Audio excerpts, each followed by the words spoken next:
પોલીસે ખારેલ national highway પરથી જૂનાગઢ લઈ જવાતો અદદ 1 કરોડથી પણ વધુના વિદેશી દારૂના જથ્થા સાથે ટ્રક ચાલકની ધરપકડ કરી અને 2 જેટલાને વોન્ટેડ જાહેર કરી 1 કરોડ 11 લાખનો મુદ્દામાલ કબજે કરી વધુ તપાસ હાથ ધરી છે। બનાવની પોલીસ સૂત્રો પાસેથી પ્રાપ્ત માહિતી અનુસાર નવસારી એલસીબી પોલીસના પીઆઈ વિજય જાડેજા,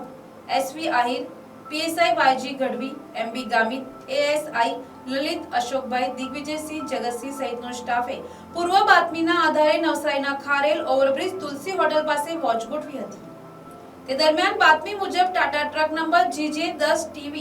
9954 આવતા જેને સરકારી લાકડી વડે ઊભી રાખી ટ્રકની તલાશી લેતા અંદરથી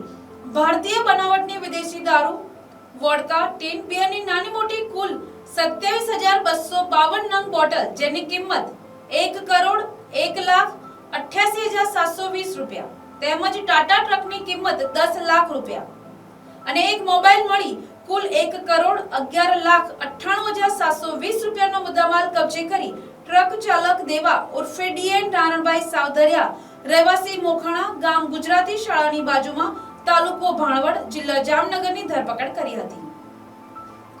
જ્યારે દારૂનો જથ્થો ભરેલ ટાટા ટ્રક બગવાડા ટોલનાકા સુધી આપી જનાર કિશન ઉર્ફે બોડો રાડાનો અજાણ્યો માણસ તથા દારૂનો જથ્થો મંગાવનાર કિશન ઉર્ફે બોડો લખણભાઈ રાડા,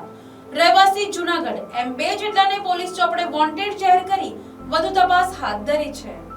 bureau report NTC news Navsari.